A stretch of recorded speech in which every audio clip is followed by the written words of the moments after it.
शांति पाई नुआ प्रयास एवं ईरान को मनाइबा तेहरान ने मुनीर जाई पहुंची आसिम मुनीर पहुंची ट्रम्प शांति प्रस्ताव नहीं एवं तेहरान ने पहुंची आसिम मुनीर ईरान आगे दुईटी शर्त रखी अमेरिका और इस्लामाबाद रे होइथिबा अमेरिका ईरान शांति आलोचना विफल होगा एवं जोरदार प्रयास करुछि पाकिस्तान। अमेरिका राष्ट्रपति डोनाल्ड ट्रम्प एक स्वतंत्र शांति प्रस्ताव धरी तेहरान ने पहुंची पाकिस्तान सेना मुख्य जनरल आसिम मुनीर इस्लामाबाद रे होइथिबा माराथन बैठक रु कौनसी निष्कर्ष बाहरी न पारिबारु ट्रम्प वार्ता नहीं से सीधा सड़क ईरान शीर्ष नेतृत्व को भेटा जाइछन्ति। मध्य प्राच्य रे जारी रहिथिबा उत्तेजना प्रशमित करबा पई एहाकू ट्रम्प शेष प्रयास बोली कहा जाउछि। आसिम मुनीर एवं तेहरान ने पहुंची अमेरिकार आउ एक शांति प्रस्ताव नहीं तेहरान को जाइछन्ति।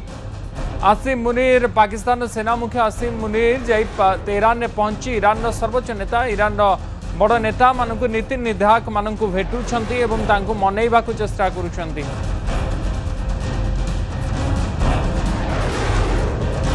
ग्रुप कैप्टेन संजीव महापात्र प्रतिरक्षा विशेषज्ञ आम सहित जोड़े आलोचना करवा। Group captain Mahapatra Islamabad peace रु इस्लामाबाद टॉक रु सेतिकी मात्रा रे निष्कर्ष बाहरी पारि नथिला पुणी थरी प्रचेष्टा करा जाउछि बोली कहा जाउछि। आसिम मुनीर एबे तेहरान को जाइछन्ति पुणी आउ एक शांति प्रस्ताव नहीं ट्रम्प एथर तेहरान से प्रस्ताव रे राजी होबो कि आगो को ये शांति कथबार्ता गोटे सकारात्मक दिग को जीव कि गोटे फलाफल बा निष्कर्ष बाहरी पारिबो कि दिगरे देखो व्यक्तिगत भाव में कहबी जे प्रथम राउंड रो कथबार्ता एते दिन जो युद्ध चलीथिला ईरान आ ये भितरे तेणु निश्चित भाव में गोटे दिन भितरे आशा करिवार माने अनरियलिस्टिक एक्चुअली जे निहाती अवास्तव जे आमे गोटे दिन भितरे तार संपूर्ण गोटे सकारात्मक निष्कर्ष बाहरिबो। तेणु या पूर्व जो आमे कथबार्ता देखिथिले इस्लामाबाद रे राउंड 1 हेतिला सेथरे कोनोस प्रकार चुक्ति हेई पार नथिला एवं फेरी जाइथिले अमेरिकन रिप्रेजेंटेटिव जो जेडी वांस को अध्यक्षता जो आस्थिबा ये एवं सेठी मध्ये आमे देखिथिले जे उभय पक्षर जेडी वांस मध्ये अनेक थर डोनाल्ड ट्रम्प को संगे कथबार्ता होतले प्राय कहा जाय विभिन्न मीडिया रिपोर्ट रु जा खबर मिले से प्राय 18 रु 20 थर पर्यंत सेही समय भितर डोनाल्ड ट्रम्प संगे तंगर कथबार्ता हेतु आ से भली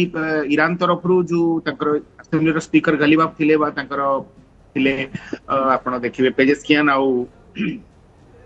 आगराची सी ईरान ने कहा सागर कथा होतले प्राय 20 रु 22 थर पर्यंत कथा होतले आमे जानि नै वर्तमान जे से माने कहा सहित कथा होतले अर्थात जो प्रतिनिधि दल को पठाइथिला अमेरिका तरफ रु किंबा ईरान तरफ रु से माने पाखरे संपूर्ण स्वाधीनता नथिला एवं से माने बदे फुली एम्पावर्ड नो एत तो एतिकी जानि होची जे जेडी वांस प्रत्येक स्तर रे प्रत्येक थर कथावार्ता रे डोनाल्ड ट्रम्प को निश्चित भाव में लूप रे रखिया को चेष्टा करथिबे। तेबे से जाहु ना कहीं वर्तमान द्वितीय राउंड रो कथावार्ता होची एवं हम देखुचे आसिम मुनीर को पुन थरे पठाइछि से निजे ताकड़ जाइछन ता नुहे एते मु क्लियरली कहबी जे एटा अमेरिका तरफ रु तंको ऊपर कोन प्रकार प्रवर्ताई जाइछि बा प्रेशर पका जाइछि तो वर्तमान ईरान जाइकरी पुनी समान को नेता के सहित कथा हो एवं पुन थरे सेकंड राउंड कोठी कथावार्ता हबार अछि वर्तमान सुधा जदियो वेन्यू कोन को जगह कथावार्ता ता स्थिर कराइ तबे बहुत संभावना जे पुन थरे इस्लामाबाद रे द्वितीय राउंड रो कथावार्ता होय तो हे पारे। तबे एठी गुटे कथा कहबी जो प्रथम राउंड रो कथावार्ता विफल होवा पछरे गुटे मुख्य कारण थिला अमेरिका और ईरान परस्पर को भरोसा करि पर नथिले बा परस्पर ऊपर से मानकर आस्था नथिला। वर्तमान प्रथम राउंड पर अंतत किछि मात्रा रे से आस्था होय तो फेरी आस्थिबो एवं द्वितीय राउंड रे पुन थरे जो जो जिंस गुडा रहितला आ जो पॉइंट जो एब्सोल्युटली आमी ता कहउतले नॉन निगोशिएबल अर्थात ईरान तार आणविक अस्त्र परीक्षण संपूर्ण भाव में बंद कर दबो एवं स्ट्रेट ऑफ हॉर्मुज को संपूर्ण भाव में खाली कर दबो। अच्छा इतरु गोटे जिंस भीतर फर्दर डेवलपमेंट हेछि जे अमेरिका तरफ चाहतली ग्रुप कैप्टन महापात्र कि नॉन नेगोशिएबल जो इश्यू गुडी को रहिछि जो प्रसंग गुडी को रहिछि आपण परमाणु कार्यक्रम कथा कोंतु स्ट्रेट ऑफ हॉर्मुज कथा कोंतु सेथिरे किछि गोटे समाधान बाहरी पारि कि आलोचना पय राजी हेई पारंती कि अमेरिका पूर्वरु बा प्रथम थर आलोचना रे जो भली दाबी रखिथिला ईरान आगे एबे सेथिरे टिके कोहळ आसी पारे कि निश्चय से कोहला पारे ये कहूँ देखो बर्तमान जो प्रथम ईरान कहते आम कौन प्रकार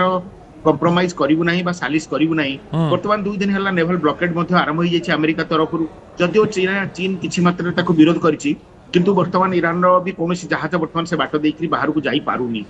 अर्थात आपन जो देखिए ताले ईरान जदिव समस्त आगे कहूँ अमेरिका सहित पूरा फुल्ली एंगेज रही अमेरिकार आक्रमण को प्रतिहत करूँ फाइनेंशियल सिचुएशन निश्चित भाव में केते खराब से बर्तमान ता जानुवे ବର୍ତ୍ତମାନ ଏଇ ନେଭାଲ ବ୍ଲକେଡ୍ ଫଳରେ ମଧ୍ୟ ଇରାନର ଫାଇନାନ୍ସିଆଲ ସିଚୁଏସନ ଯେ ଇମ୍ପ୍ରୁଭ କରିବ ତା ମଧ୍ୟ ନାହିଁ। ତେଣୁ ସେମାନଙ୍କ ତରଫରୁ ଯୋଉ ଦମ୍ଭୋକ୍ତି ବା ଫୁଟାଣି ସେଇଟା ନିଶ୍ଚିତ ଭାବରେ ଟିକେ ତଳକୁ ଆସିବ। ଏବଂ ଆମେରିକା ଆମେ ସମସ୍ତେ ଜାଣିଛେ ଯେ ଆମେରିକା ଯେତେ ଦୂର ଭାବିଥିଲା ଯେତେ ସହଜରେ ଇରାନକୁ ନିଜର ବଶ୍ୟତା ସ୍ୱୀକାର କରିଦେଇପାରିବ ସେଇଟା ମଧ୍ୟ ସମ୍ଭବ ହେଇନି। ତେଣୁ ବର୍ତ୍ତମାନ ଉଭୟ ପକ୍ଷ ନିଶ୍ଚିତ ଭାବରେ ତାଙ୍କର ରିଆଲିଟି ବା ବାସ୍ତବତାକୁ କିଛି ମାତ୍ରାରେ ବୁଝୁଥିବେ। ତେଣୁ ତା ଫଳରେ ଉଭୟଙ୍କର ଯୁକ୍ତି ଯଦିଓ ବାହ୍ୟରେ ଉପରେ ଦେଖେଇବାକୁ ସେମାନେ ଯୁକ୍ତି କରୁଛନ୍ତି ବା ସମଗ୍ର ବିଶ୍ୱ ଆଗରେ ନିଜର ଭାବମୂର୍ତ୍ତି କାଳେ ସେମାନଙ୍କର ପ୍ରେଷ୍ଟିଜ୍ ବା ଭାବମୂର୍ତ୍ତି କାଳେ ଖରାପ ହେଇଯିବ ସେଥିପାଇଁ ସେମାନେ ଗୋଟେ ଷ୍ଟାଣ୍ଡ ନଉଛନ୍ତି। କିନ୍ତୁ ଆଭ୍ୟନ୍ତରରେ ଅନ୍ତରୀଣ ଭାବରେ ସେମାନେ ଜାଣିଛନ୍ତି ଯେ ସେମାନଙ୍କର କୋହଳିଆ ଅବସ୍ଥା। ଏବଂ ମୁଁ ଏଇଠି କହିବି ଯେହେତୁ ଦ୍ୱିତୀୟ ରାଉଣ୍ଡର କଥାବାର୍ତ୍ତା ହଉଛି ତାହେଲେ ଅନ୍ତତଃ ଇରାନ ପୁଣି ଥରେ ଟିକେ କୋହଳ ଏବଂ ଟିକେ ନମନୀୟ ମନୋଭାବ ପୋଷଣ କରିବ ଏବଂ ଆମେରିକା ମଧ୍ୟ ତା ଆଡୁ ଟିକେ ଅଧିକା କନସେସନ ଦେବାର ସମ୍ଭାବନା ଅଛି। ଦେଖନ୍ତୁ ମୁଖ୍ୟ ଜିନିଷ ହେଲା ଆମେରିକା ବହୁତ ମାତ୍ରାରେ ଖର୍ଚ୍ଚାନ୍ତ ହେଇଛି ଏବଂ ଇରାନ ବହୁ ମାତ୍ରାରେ କ୍ଷତିଗ୍ରସ୍ତ ହେଇଛି, ଏଥିରେ କୌଣସି ସନ୍ଦେହ ନାହିଁ। ତେଣୁ ଇରାନ ନିଶ୍ଚିତ ଭାବରେ ଚାହିଁବ ଯେ ଅନ୍ତତଃ ଯୁଦ୍ଧ ଶୀଘ୍ର ସରୁ। ଉଭୟ ପାର୍ଟି ବର୍ତ୍ତମାନ ଚାହୁଁଛନ୍ତି କେମିତି ଯୁଦ୍ଧ ଶୀଘ୍ର ସରୁ ବୋଲି, କେହି ହେଲେ ଚାହୁଁନାହାନ୍ତି ଯୁଦ୍ଧ ଆଉ ବେଶୀ ଦିନ କଣ୍ଟିନ୍ୟୁ କରିବ ବୋଲି। କାରଣ ଏଥିରେ ଉଭୟଙ୍କର ବର୍ତ୍ତମାନ ଏଭଳି ଗୋଟେ ସିଚୁଏସନ ଆସିଯାଇଛି ଯେ ଉଭୟଙ୍କର ବର୍ତ୍ତମାନ it's kind of a counterproductive for both of them. ମାନେ ଏଥିରେ ଆମେରିକାର ବିଶେଷ ଲାଭ ହବାର ସମ୍ଭାବନା ନାହିଁ, ଇରାନର ତ ଆଦୌ ଲାଭ ହବାର କୌଣସି ସମ୍ଭାବନା ନାହିଁ। କାରଣ ଇରାନ ବହୁ ମାତ୍ରାରେ କ୍ଷତିଗ୍ରସ୍ତ ହେଇଛି ଇସ୍ରାଏଲ ଏବଂ ଆମେରିକାର ଆକ୍ରମଣ। ଆଉ ଗୋଟେ ଜିନିଷ ଏ ଭିତରେ ଘଟିଛି ମଧ୍ୟ ଯୋଉ ଲେବାନନ ଆଉ ଆମେରିକା ଭିତରେ ଯୋଉ କଥାବାର୍ତ୍ତା ହେଇଥିଲା କାଲି ସେଇଟା କୁହାଯାଉଛି ଯେ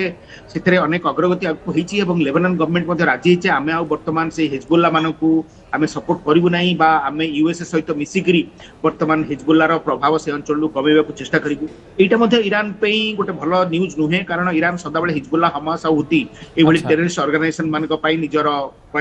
ନିଜର ସ୍ୱର ଉତ୍ତୋଳନ କରିଥାଏ। ତେଣୁ ବର୍ତ୍ତମାନ ଯେତେବେଳେ ଲେବାନନ ସହିତ ଇସ୍ରାଏଲ ଏବଂ ଆମେରିକାର ଏଭଳି ଗୋଟେ ସକାରାତ୍ମକ ମାନେ ବୁଝାମଣା ହବାକୁ ଯାଉଛି ତେଣୁ ସେ କ୍ଷେତ୍ରରେ ହୁଏତ ଇରାନ ଆଉ ବେଶୀ ଜିଦି ଧରିବ ନାହିଁ ବୋଲି ଅନ୍ତତଃ ଏଇଟା ମୋର ବ୍ୟକ୍ତିଗତ ଆକଳନ ଯେ ହିଜବୁଲ୍ଲା ଉପରେ ଆଉ ଆକ୍ରମଣ କରା ନ ଯାଉ। କାରଣ ବର୍ତ୍ତମାନ ଲେବାନନ ସରକାର ଯାହା ଜଣା ପଡୁଛି ଯେ ଆମେରିକା ସହିତ ଅଛନ୍ତି ବା ଇସ୍ରାଏଲ ସହିତ ଆଉ ଟିକେ ତାଙ୍କର ପଜିଟିଭ ତାଙ୍କର ମାନେ ଯୋଉ ବୁଝାମଣା ସେଥିରେ ସେମାନେ ଆଉ ଗୋଟେ ବେଶୀ ନିକଟବର୍ତ୍ତୀ ହେଇଛନ୍ତି ଯେ ଲେବାନନ ତରଫରୁ ହିଜବୁଲ୍ଲାକୁ ଆଉ କୌଣସି ପ୍ରକାର ସମର୍ଥନ ଦିଆଯିବ ନାହିଁ। ତେଣୁ ଏଇଟା ନିଶ୍ଚିତ ଭାବରେ ଇରାନ ଉପରେ ମଧ୍ୟ ଗୋଟେ ପ୍ରଭାବ ପକେଇବ। ତେବେ ସେ ଯାହା ହଉ ନା କାହିଁକି ବର୍ତ୍ତମାନ ମୁଖ୍ୟ ଜିନିଷ ହେଲା ଇରାନ କେମିତି ତାର ଇକୋନୋମିକୁ ସଜାଡ଼ିବ ଏବଂ ଯୋଉ ଇନଫ୍ରାଷ୍ଟ୍ରକ୍ଚର ଲସ୍ ହେଇଛି କେତେ ଶୀଘ୍ର ସେଇଟା ଭରଣା ହବ ଏବଂ ଆମେରିକା କେତେ ଶୀଘ୍ର ପୁଣି ଏଇ ଯୁଦ୍ଧରୁ ଗୋଟେ ଅନରେବୁଲ ୱେରେ ଅନ୍ତତଃ ଏକ୍ଜିଟ୍ କରିବ। ସେଇ ଦୃଷ୍ଟିରୁ ଯଦି ଦିଟା କଥା ଆମେ ଦେଖିବା ତାହେଲେ ଏଇ ସେକେଣ୍ଡ ରାଉଣ୍ଡର କଥାବାର୍ତ୍ତା ମୁଁ ନିଶ୍ଚିତ ଭାବରେ କହିବି ଯେ ମୋଷ୍ଟ ପ୍ରୋବାବଲି ବିଭିନ୍ନ ୱାର୍ଲଡର ବିଭିନ୍ନ ନ୍ୟୁଜ ଏଜେନ୍ସିରୁ ଇନପୁଟ ମିଳେ ଯେ ହୁଏତ ଏଇ ୱିକେଣ୍ଡରେ ଅର୍ଥାତ୍ ଆଜି ଗୁରୁବାର ହେଲା ହୁଏତ ଶନିବାର ଦିନ ଏଇ କଥାବାର୍ତ୍ତା ହୁଏତ ସମ୍ଭବ ହେଇପାରେ ବା ଲେଟ୍ ଶୁକ୍ରବାର ଦିନ ପୁଣି ଥରେ ଭୟଙ୍କର ଡେଲିଗେସନ ଆସିପାରନ୍ତି। କିନ୍ତୁ ଗୋଟେ ଜିନିଷ ଏଥିରେ ମୁଁ କହିବି ଯେ ଯୋଉ ପର୍ଯ୍ୟନ୍ତ ଏଥିରେ ଇସ୍ରାଏଲକୁ ସମ୍ପୂର୍ଣ୍ଣ ଭାବରେ ରଖା ହେଇନି ସେଇ ପର୍ଯ୍ୟନ୍ତ ଏଥିରେ ଗୋଟେ ଲାଷ୍ଟିଂ ପିସ୍ ହୁଏତ ନ ଆସିପାରେ। ତେଣୁ ଏଇଟାକୁ ଉଭୟ କେମିତି ଡିଲ୍ କରିବେ ସେଇଟା ଦେଖିବାକୁ ବାକି ରହିବ। तो आलोचन गोटे सकारात्मक दिग आड़ को जापारती उभय पक्ष हूँ तो अमेरिका और ईरान किंतु इज्राएल भूमिका ये कौन रहा भी गोटे सन्देह रोचे कारण जदिव लेबानन इश्यू कथा कहुच्छे अमेरिका लेबानन सरकार